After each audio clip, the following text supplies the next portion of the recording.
Hello everyone, welcome back to yet another episode here on the Stars Collective. My name is Jake, and today I'm just going to be doing a quick character showcase similar to the one Nathan did of his Swtor character. Well, here is mine. Now, as it is, I am a Sith Marauder, which back when it used to be, or when I created this character, it's actually a Sith Warrior, and the Marauder was an advanced class, but those classes don't exist anymore. So this is my guy. I've basically got the Sith Recluse armor, which is really awesome. I've got a black and black dye with it. Basically, it's one of the platinum dyes. If I just open this up, I'll show you all the specs inside. Now, I haven't augmented anything except for my secondary lightsaber at the moment, purely because it cost me a fortune to build exactly what I've got at the moment. The chest piece alone was 50 mil, so it's cost a fair amount. But I have some decent level 65-ish, well, this is a level 52 here, but my lightsaber I have 65 modifications. Like I said, I still need some work in regards to upgrading the enhancements, the mods, and the armoring and the augmentation. But here's the dye I'm using, and what's cool about this is you don't have to buy it for every individual item. You can just actually unify colors like so, or you can actually select it all here, and that way you they all just unify to the main piece of the armor, which is obviously the chest piece. So I'm currently sporting the Revanite Pursuer helmet. Now, it's only a bronze item, but I absolutely love this helmet. I think it looks really cool with my armor design, and it has an awesome looking visor, and I quite like the bronze as well. It gives it a bit of an expensive look to it. So the thing is, you can actually have bronze and silver items that just look insane, and you know, that to me looks pretty damn cool. I've got Darth Malgus's Gauntlets. Now, this is an armor piece, or an armor set, sorry. I picked up his whole armor set off the cartel market when it was on direct sale. Kind of thought, you know what, that's a once in a lifetime thing. And this is long before I started subscribing, so, you know, for me, this was the only way I could afford it. And I quite like it because it has this little keypad here, and it helps when I use my character's rocket ability.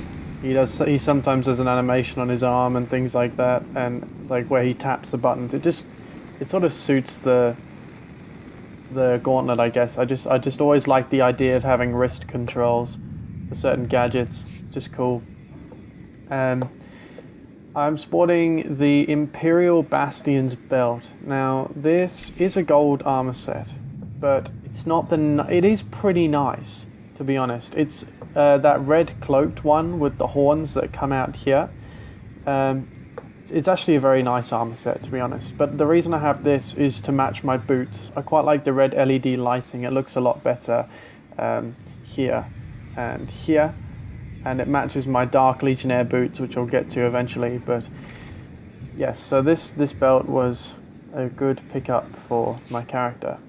This is a strange one, and I'm probably going to change this later on, but right now this is what I wanted. I wanted some kind of heavy armor on my thighs. I didn't want leggings or anything like that, so I went for a bounty hunter / trooper looking armor set here, and I've actually got the Vile Hunter Greaves, and it's basically armor. It covers the entire upper thigh from front to back, and it just looks very nice. I think that it complements the boots quite a fair amount. Then, as I mentioned earlier, I have the Dark Legionnaire boots. Now, these are a couple of mil. The whole set is actually quite expensive. It's like 30 mil, I think, maybe a bit more. For a gold item especially, that's very expensive. But, I mean, this design is incredibly nice, and it has the really cool red LED lighting as well. So, all my armor set's probably around 150 mil at the cheapest. It's very expensive. That doesn't go into account all of the modifications that I have either. So currently, it would be worth mentioning I am level 68. I'm very close, halfway to level 69, almost max level, which is level 70. And I'm a light-sided Sith. I do enjoy the Sith Force powers. I think they're much cooler, but I haven't got it in me to be a ruthless murderer like Nathan might have it in him. the lightsabers. Now, I didn't pick the nicest secondary lightsaber. I actually picked Thexton's. I just love the hilt design. I think it looks incredibly, well, fancy. It's got lovely looking engravings in it, and it's actually, you can't really see it on this screen, it's actually a bit of a goldeny bronze kind of look to it as well, and it's a longer hilt. And what I've done is I've actually, let's reopen this up. This is the one I've fully customized. I have level 65 modifications, of course. I have a tuning. Now, I didn't think I'd ever use any other tuning other than the lightning one, but I actually never ended up using the lightning one. This one is called the Indigo Fog Weapon Tuning, and this is really cool because my saber itself is purple. I've always liked the idea of Revan's red and purple lightsabers, representing that he's not Sith as such, but he does sport both light and dark side powers, and that's the kind of esque that I was going for with my character here, with the light side affiliation or alignment, same thing. So this purple indigo tuning, now indigo fog, sorry, weapon tuning, what this does is it actually, and I've got my color crystal in my augmentation, it causes a bit of a force barrier of sorts around the lightsaber. And what's awesome about that is it gives it something like an edge over everybody else's version. So if I go into the darkness here and I get rid of my HUD, here we go.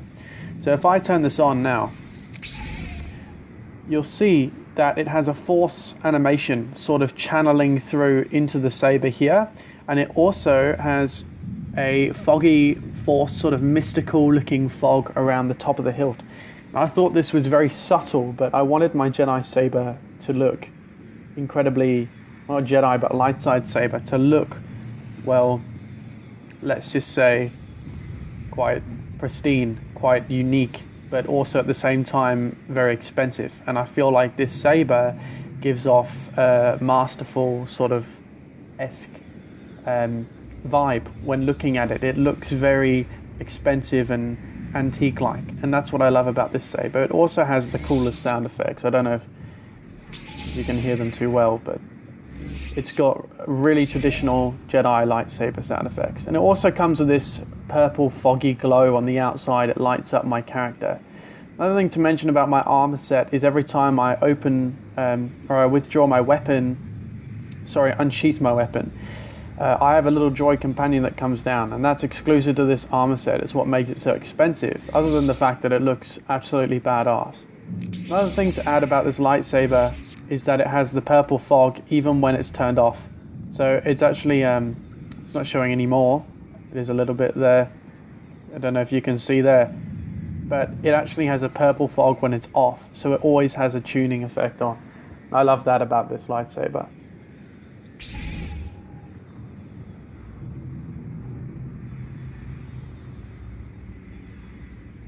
Moving on to my second lightsaber, this one was insanely expensive. Now, this one is actually going for over 200 million credits on the cartel market right now. And I obviously didn't pay that much because, hell, who would pay that much? I actually managed to find a seller in-game, and I emailed him, and through the game, the mailing system, and I said, hey, would you mind maybe negotiating a price, a trade price? So he didn't lose any money on the GTN, but it also became a little bit more affordable for me. And what we came up with was I ended up getting a 200 mil discount. Not a 200 mil discount, sorry. I got it down from 200 million credits to 160 million credits. Now, you're probably thinking, well, that's still ridiculously expensive. And yes, you're right, it is. However, this saber had a price of 200 million credits, and there are like 6 or 7 of them on the cartel market right now. Not the cartel market, the GTN, sorry, right now. Going for 200 million credits. That's the cheapest. To get a 160 mil version is insane. That's a 40 million credit discount. So luckily, because of that discount, I was able to then get my other lightsaber and still have a ridiculously high, it's not a high bank account as such, but it's 21 million credits is more than what some people have, and it's enough to get me by, considering my entire character is complete now. So moving on, this is the unstable Peacemakers lightsaber. It's one of the newest lightsabers to enter the game, and it's a platinum saber. Inside I have just these here, and I don't even have a color crystal yet. So these are free ones that I picked up last night whilst playing Knights of the Fallen Empire. That's the DLC I'm up to at the moment. And I bought this last night, and I haven't been to the GCN yet, and I haven't quit the chapter. So I haven't actually managed to get the enhancements I actually want, the mods and the hilt that I want. But all the tuning, all the color crystal, I think I'm going to leave this blank. The only thing I might add to this is a lightning tuning, but like I said, I'm a little low on cash for that. So we'll wait and see. But I don't know, it's pretty unstable as it is. So let's crack it open. I'm done talking. Let's check this guy out. There he is in all his glory. So this lightsaber is absolutely badass. It's a cross between Kylo Ren's saber and, well, a regular lightsaber. It's not... I do like Kylo's crossguard saber, but it just really isn't for me. I feel like if I was ever a Star Wars character, I would never decide I want that saber purely because it has limitations with the crossguard spinning wise. I'm a very... I love spinning sabers and things like that. So for me, I just like the traditional style, and this for me is a little bit traditional but also incredibly unique, and that's perfect balance for me. I understand if you love the crossguard saber, I'm not saying it's bad. I love the crossguard saber. Nathan uses it. It looks awesome. I just, I had to pick something different as well. I couldn't obviously have the same as Nathan. This hilt also features a vented hilt. So in the middle of the hilt there are unstable saber plasma-y looking things coming out of those vents, and that's really cool. The back here has like a little vent jet, similar to the Kylo Ren's crossguard sabers, only on the bottom of the saber to vent out the heat, the unstable crystal. And obviously this blade speaks for itself. Sound isn't the coolest sound. I would have gone for something a little more, I guess, darker and deep, a little more powerful, but I can't really complain in regards to that. I mean, this thing is just stunning. And I also have the purple sabers sound to drown out any sound of this that I don't like. It's just absolutely amazing, and I'm over the moon with it. Could not be happier. So thank you to the guy that sold this to me. You have been a good seller. So in regards to using both of these at the same time, if I just open up, I'll give you a bit of a saber demonstration. Here we go.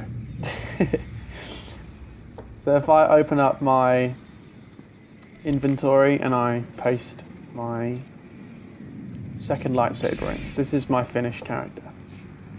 Yeah. So both hilts glow up when offline, or not offline, but you know what I mean, off. And both hilts have an awesome effect. I think that's brilliant, and that's just so cool. I'm so happy with my character.